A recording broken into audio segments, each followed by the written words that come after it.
Hello everybody, I am El Conquistador de Amor, and I am here to show you some of the basics of playing Company of Heroes 2.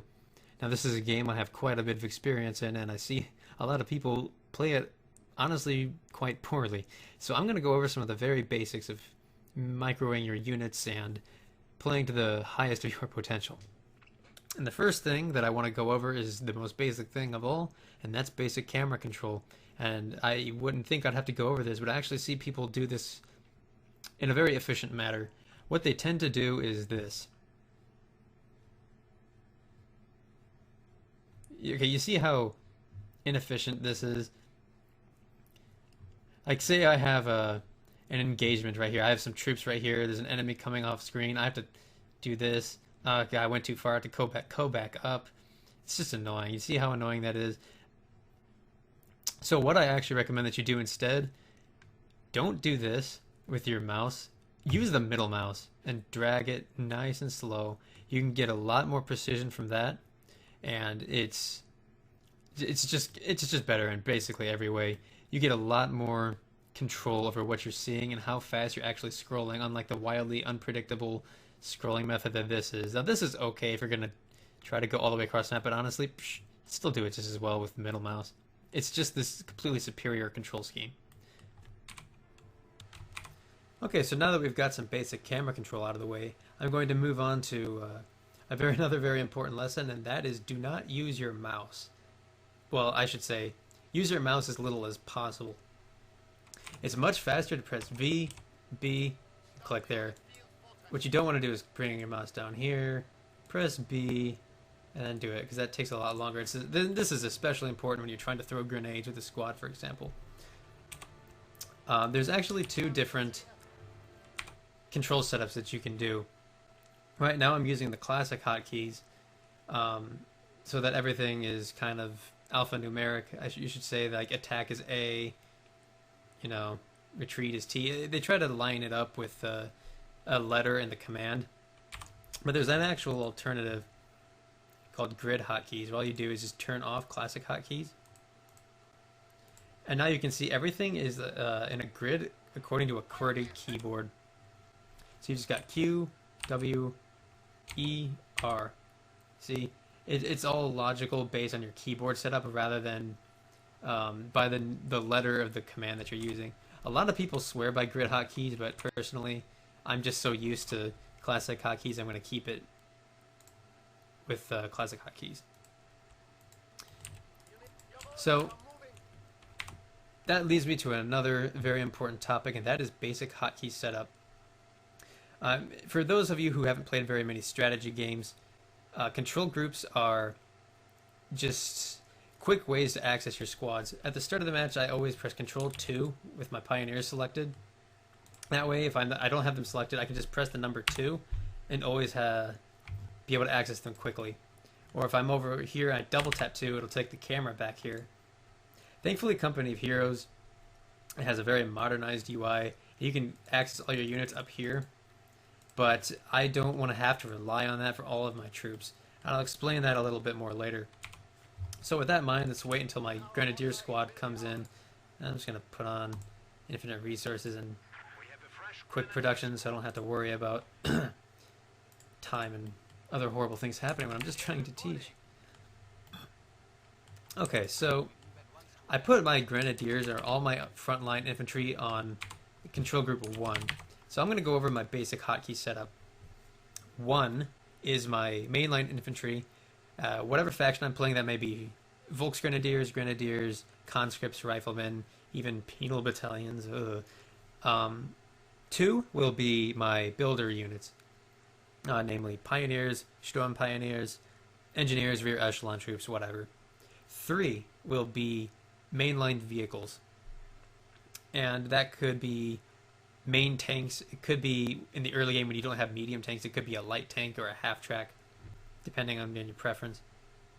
4 will be support, such as heavy machine guns, snipers, and the likes. Even light vehicles, like if you don't want to use up your 3 hotkey for vehicles, like if you have a Panzer IV and then you want a half track and you don't want them in the same control group because they serve different roles, you can override like a machine gun with your with your half track and keep it in control group 4. That's what I tend to do because you don't need to move machine guns around so much when you're getting into the late game. 5 is artillery. So if I have a mortar squad or a rocket artillery or a howitzer, I'll stick them in 5. 6 is almost exclusively anti-tank guns. I don't really ever put anything else into anti-tank gun slots except for ambulances if I'm playing as the US and I don't have a 57mm. Because sometimes I go lieutenant and I never get an anti-tank gun anyway. But beyond that, I don't really make any exceptions. So let's continue this back up. I'm going to build another Gren squad. So generally in the early game, I'll build, 2 frontline infantry squads. Since I'm playing Wehrmacht, it's going to be Grenadiers. And these are what I call my battle group. I make a distinction. Like, I generally will build 3 or 4 mainline infantry units in the beginning of the game. I will distinguish those into battle groups and roamers, and these are all my terminology. And the distinction is very important. My mainline infantry, I hotkey them because I want quick access to them because they're going to be doing the bulk of my fighting. But this guy who's coming in here, I don't need him to be so quickly accessible. I can just use the nice UI up here in the corner to select him because I don't need to access him really fast. Because all he's going to be doing is harassing enemy territory, hopefully not doing much fighting, capping territory back if an enemy cut off a sector. I don't need him to be available readily by pressing 1. Like, oh crap, he's in trouble. Gotta press double tap 1, get my camera on him. Because he's not my frontline fighting force, he's basically just a skirmisher. And with that said, when it comes to later in the game, you don't have to worry about certain 2 squads always being in your battle group. Like, for example, if this guy retreated, oh crap, he's retreated, and then I've got these 2 guys. These guys are my new battle group. Don't be afraid to change these dynamically so that you are always able to maintain a frontline battlefield presence. That way, when this guy's all reinforced and healed up, I can use him as my roamer and access him through here. All of these are all dynamically managed up in the corner by your actual hotkeys.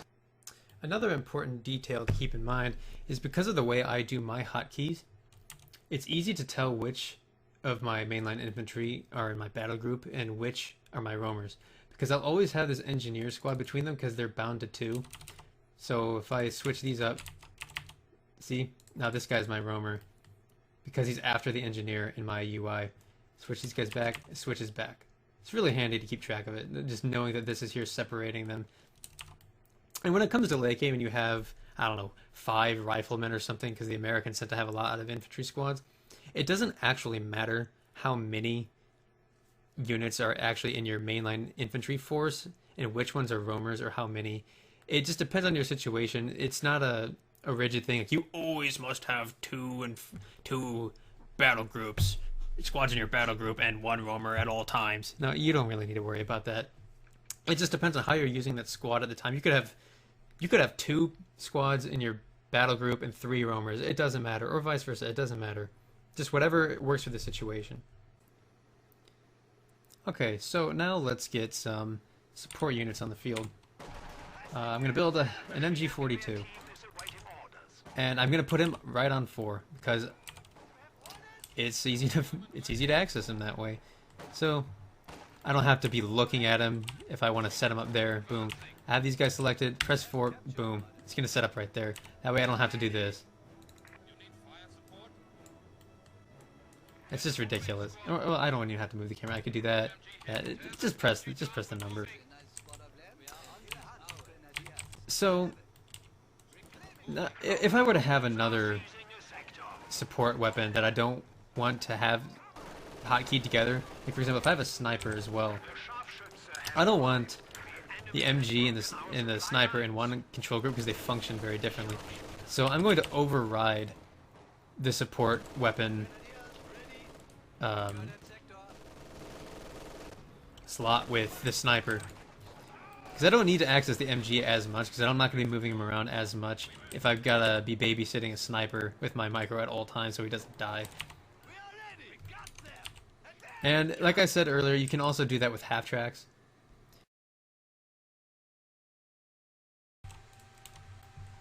Okay, so now that we've gone over some basic hotkeys and hotkey management, let's go over some basic micro that you can use because of the hotkey conventions that we've established. I spawned a T-34 up here, so let's spawn 2 Panzer IVs. And obviously these concepts I'm about to show you carry through for infantry as well as tanks. Okay, so let's say I want to get behind this T-34, but I'm afraid he's just going to turn around, and then I can't shoot at his rear armor anymore. So what I'm going to do, press tab quickly. Press tab quickly. You see how the tab cycles through these 2 tanks?